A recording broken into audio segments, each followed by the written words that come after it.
I'd like to pick up on actually something that came up in yesterday's session.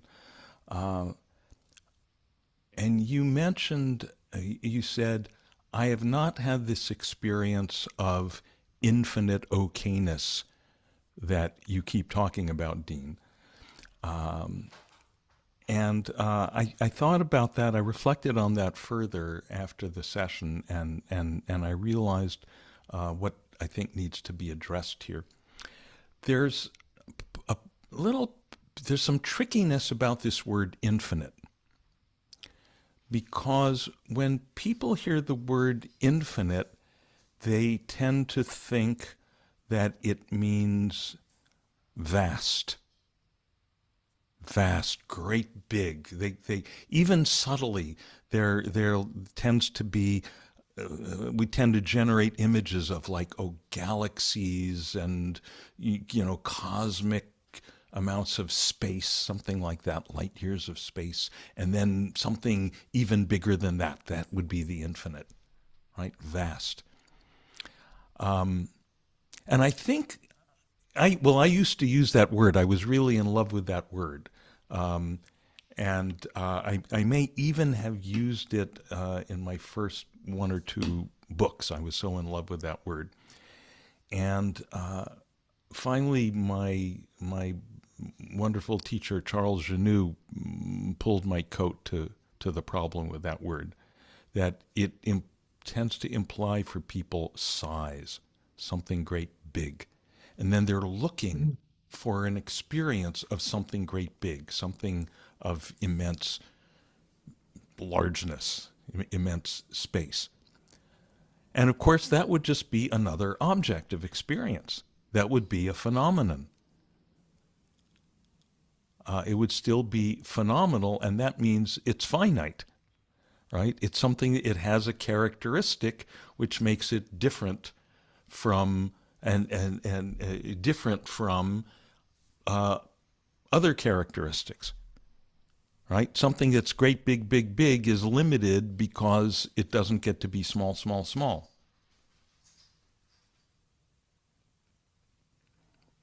So the infinite is not vast. It's in one of the scriptures, it's described as bigger than the biggest, smaller than the smallest. Which, I mean, maybe that could be misleading if we try to take it too literally. But what I think that is saying poetically is, how can something be simultaneously bigger than the biggest, smaller than the smallest? I think what that's pointing to is it has nothing whatsoever to do with size.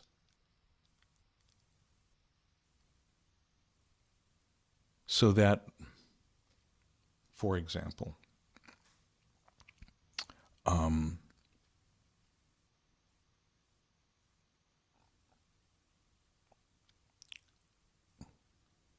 please put your attention on yourself. Just let your attention rest on yourself. Now, what does it mean to rest your attention on yourself or in yourself? Um,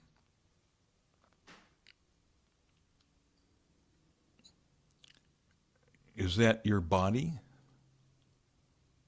Well, no. We, you, are aware of your body. The body is something that the self is aware of. So it's not the body. Is it the senses? Well, no, we're aware of the. We're aware. Not only are we aware of the objects of the senses, like I'm aware of the colors and the shapes in this room, but I'm aware, right? So that's awareness of the objects of my vision.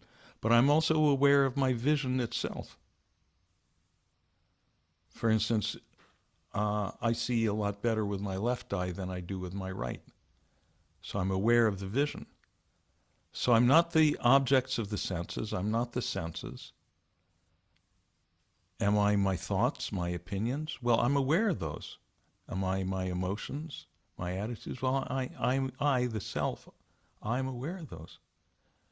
Am I aware of my personal history, my history of the past, my expectations, hopes and fears for the future? Well, I'm aware of all of that. Am I my personality? Well, I'm aware of that.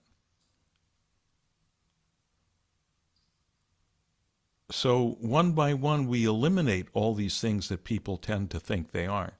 This is the process traditionally called in the Indian philosophical tradition, neti neti. Not this, not this. We keep eliminating things. Not this, not this. Till what's left? What's left? What's left is something that we can't describe, not because it's so complex, but because it's so simple. Anything we say is going to be saying too much. Anything we say is going to be assigning it characteristics. And yet we all know that.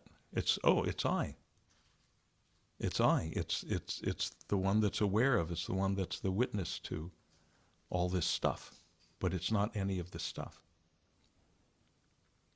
So we can all rest in that right now. We can put our attention, rest our attention in this I, this self. Right here. Right here. Now, does this I have a color? Is it purple or yellow or blue? No. We've established that. No characteristics.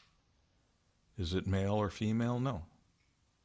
Maleness or femaleness is another characteristic that I am aware of. Is it big or small? No. Size is something that the I is aware of. So the I is free from any characteristics whatsoever. And that means it's free from any boundaries whatsoever. And so, as all the texts, all the ancient texts say, and as we may be able to notice, the I is infinite.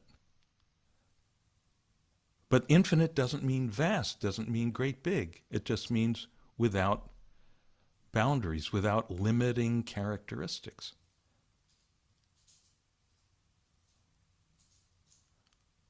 If we want to give it, if we're trying to describe it, go on the fool's errand of trying to describe the indescribable,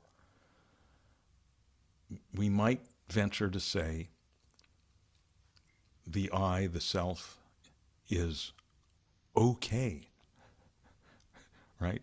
It's okay. It's because it's free of problems, right? Because all the drama of time and space and challenges and problems and all that, that's all part of what the I is aware of. The I itself can't possibly possess any of that. So we could say the I is okay. We could say a little bit poetically, it's the place of okayness. Of course, it's not really a place, but it serves us kind of like a place in that we can rest there. We can rest here. Really, it's always here. It's never separate from I because it's I. Right? We can always rest right here. And the more we do that, the more we spend time just resting in this I, just being oneself, consciously just being, just resting here, the clearer it becomes that there's no problem here. There's no possibility of problem here. And that we can call okayness. And there's no restriction here. There's no boundary here. And so we can call this infinite okayness.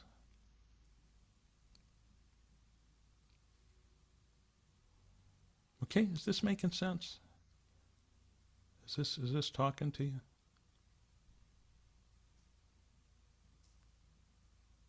It is to me. Okay. I'm Good. understanding it. Um, when you're describing that it's not a quality and it's not a flavor, a texture, and all these things, then I'm more aware of that witness of it. Mm-hmm. I can identify it then, since it's not that and the netty, I guess. Mm-hmm. But when there's nothing, it's in no context of any kind. Yes. I think that's where I get lost. I mean, when you're meditating and you're not, you're aware of these other things, and that the thing that is aware is the thing we're talking about, if it's a thing. Yeah. Mm-hmm. Yeah. It's not a thing. It's awareness. But yes, absolutely It's right. a, yeah, Right. it's a word or something. Yeah. Uh, it's it's less hard to put my finger on it, Yeah. so to speak, Yeah. when it's not in comparison to, well, it's not that thing and it's not that, it's this other Mm-hmm. sense of, Yeah. Yeah. Yes. And we use this neti approach from time to time, just as a kind of a device, a kind of a device of inquiry, kind of a scalpel to cut through all the confused concepts that we might have about the nature of the self, just to cut them away. Once we've done that, we can throw away the surgical instrument. We don't need it anymore. We don't have to keep doing that unless we get confused again. And then we go back to cutting through. so But it's all the essentially what's left. yes, yes. When you eliminate everything, what's left? Rest there. Yeah. Yeah, rest there. Rest here. And can you sense I that remember it can you actually, can you sense that because it's not this and not this and not this, because it's not any characteristics, that it has to be exactly the same for you and for me? oh, yeah, I Yeah. get, yeah. Yeah. Yeah. Yeah. Because the fact that I'm a man and you're a woman, that it's that's in our outward small s self or whatever, the way we manifest. But because the I beingness has no gender, then that doesn't enter into it, and because it has no characteristics, my characteristics can't be different from yours. There's nothing there to be different. There's nothing there to differ. Yeah. Yeah, yeah. So that idea, that kind of that notion that may have seemed like some starry-eyed, hippie slogan, "Oh, we're all one," right? On that level, on that deepest level, that's absolutely the truth. On all other levels, it's not.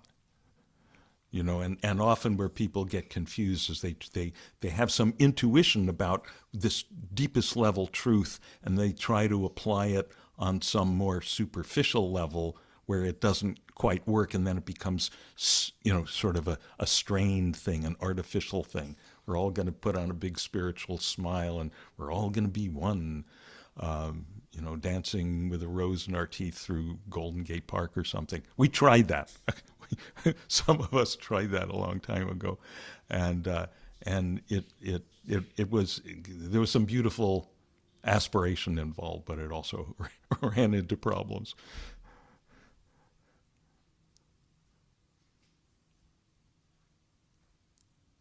Yeah. It gets back to the problem of there really aren't any words Yeah, um, to describe real experience, right. um, which I guess is what awareness is. Let's see, I can't even do that. Mm-hmm.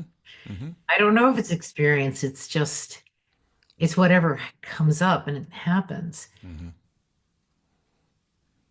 I do agree that I thought for a long time that I was supposed to, when you say endless space, spaciousness, Hmm. as big as the sky, and Hmm. I don't ever have that feeling in meditation. Yeah. Yeah. Yeah. Yeah. Yeah. Yeah. Mine seems And you smaller may and closer in. you may notice that I don't use that language so much anymore. Even in the space of the couple of years that you've been coming here, Perry, I pretty much don't use that. I will sometimes, especially if you notice, I'll use that language more when we have new people because to give them a little bit of a handle, even if there's a little bit of a, even if there's, it tends to stimulate a little bit of vague image or something. It sometimes seems that new people need that, and then but everyone here is advanced Dharma dogs, and so we take away the handles, so it gets Yeah. it, I it mean, a gets lot of them are truer. very useful. The movie screen Yeah, is yeah, very evocative for me.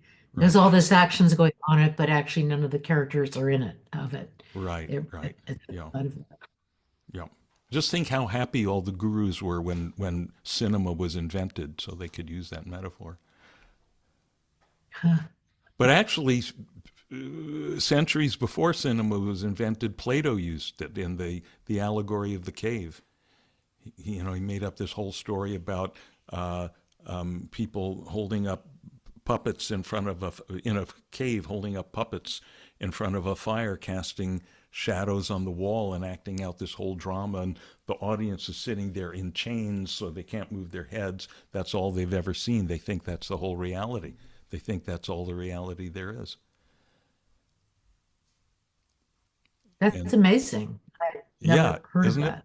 Never Isn't heard of it? that. Yeah. Yeah, yeah, it is That's amazing. a that's a nightmare, frankly, but yeah. Yeah, yeah, yeah. But then the way out of the nightmare, Plato indicates the way out of the nightmare that at some point someone might get the notion, gee, maybe this whole show we've been watching here is really indicative of a higher reality, of something more, something bigger, something realer, something, and then perhaps they could start to struggle to turn their heads and see, oh, there's some illusion here, and perhaps they could ultimately escape from the cave, escape into the bigger, realer, sunlit world. So he had some notion of liberation like that. Well, I do want to say, in my own defense, that I I I never said big like the sky. I would say open like the sky, open right. like the sky. But even then, the fact that you would take it that way, and other people would take it that way, it tends to generate that kind of image making. I do that less. But all the metaphors have that. They all have that potential problem. I mean, you see how useful it can be to talk about ocean and waves. We use that so much, and it helps to clarify stuff so much. But also, it's even though we keep saying, "Hey, this is just a metaphor," there's some tendency to somehow hang on to that as an image. Some kind of indicating some kind of, there's this big thing, and all the little objects are little, you know, like pseudopods coming out of the amoeba or something, little extensions of that big thing into small things.